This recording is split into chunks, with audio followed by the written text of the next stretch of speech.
Assalamualaikum warahmatullahi wabarakatuh. Saya Eko Budianto dari SLB Negeri Kota Tegal, Pendidikan Guru Penggerak Angkatan 8, dengan fasilitator Bapak Imam Subehi dan pengajar praktek Bapak Endro Suseno. Pada kesempatan kali ini, saya menyampaikan kesimpulan dan refleksi pemikiran Ki Hajar Dewantara Modul 1.1 Koneksi Antar Materi. Sebagai pertanyaan pemantik dalam membuat kesimpulan dari refleksi terhadap pemikiran Ki Hajar Dewantara. Pendidikan dan pengajaran tidaklah sama. Pengajaran adalah bagian dari pendidikan. Pengajaran adalah proses pendidikan dalam memberi ilmu untuk kecakapan hidup anak secara lahir dan batin.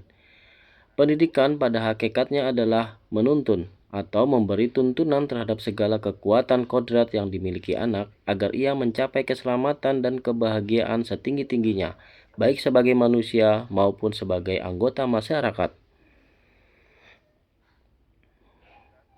Pendidikan menciptakan ruang bagi murid untuk bertumbuh secara utuh agar mampu memuliakan dirinya dan orang lain serta menjadi mandiri. Apa yang Anda percaya tentang murid dan pembelajaran di kelas sebelum Anda mempelajari modul 1.1? Sebelum mempelajari modul 1.1 tentang pemikiran Ki Hajar Dewantara, pembelajaran yang saya lakukan hanya sebatas transfer materi pelajaran saja. Saya menganggap ketuntasan dalam penyampaian materi lebih penting daripada memahami karakteristik murid. Biasanya, saya hanya melihat nilai murid dari aspek kognitif saja. Misalnya, saat mereka mengerjakan soal berupa tugas atau ulangan harian. Jika nilai murid sudah mencapai KKM, dinyatakan pembelajaran sudah berhasil. Selain itu, saya beranggapan bahwa murid hanya sebagai objek pembelajaran, sehingga pembelajaran berpusat pada guru atau menggunakan metode teacher center. Sebelumnya, saya tidak mempedulikan apakah murid sudah benar-benar paham dari apa yang saya ajarkan atau tidak, karena fokus utama saya lebih kepada pencapaian materi. Mengingat materi yang saya ajarkan cukup padat setiap semesternya, saya pun hanya meminta siswa menghafal materi yang saya ajarkan, tanpa memikirkan bagaimana cara agar materi tersebut dapat dipahami dengan sepenuhnya.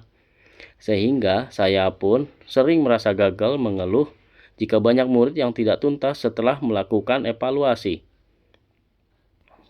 Apa yang berubah dari pemikiran atau perilaku Anda setelah mempelajari modul ini?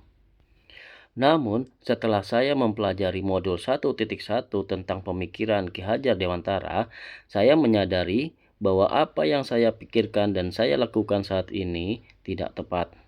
Seharusnya saya melakukan proses pembelajaran secara menyeluruh, bukan hanya aspek kognitif, namun juga afektif, psikomotor, spiritual, sosial, dan budaya. Murid bukan sebagai objek pembelajaran, melainkan sebagai subjek pembelajaran. Artinya, murid memiliki kebebasan berekspresi dan berkreasi, mengemukakan pendapat, dan berkreasi sesuai dengan metode atau model pembelajaran dan media yang tepat. Guru seharusnya sebagai fasilitator dalam proses pembelajaran. Guru pun harus ikhlas, penuh kesabaran dengan segala ketulusan hati, agar terwujud pembelajaran yang menyenangkan dan berpusat pada murid. Selain itu, saya harus mempelajari karakteristik murid.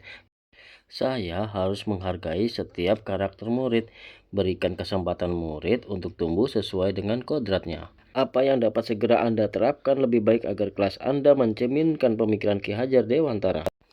Yang dapat segera saya terapkan dalam pembelajaran di kelas antara lain, merancang pembelajaran yang interaktif dan menyenangkan dengan melibatkan murid sesuai metode student center. Berikutnya, saya menerapkan pembelajaran abad 21 yang sesuai dengan pemikiran Ki Hajar Dewantara, yaitu berpikir kritis, kreatif, komunikasi, dan kolaborasi.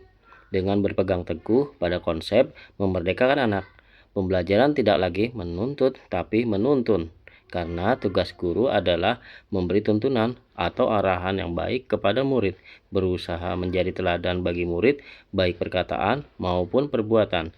Selanjutnya, saya harus mengenali karakter dan latar belakang murid dengan menjalin komunikasi yang baik. Semoga video ini bermanfaat bagi kita semua pejuang pendidikan. Salam dan bahagia. Wassalamualaikum warahmatullahi wabarakatuh.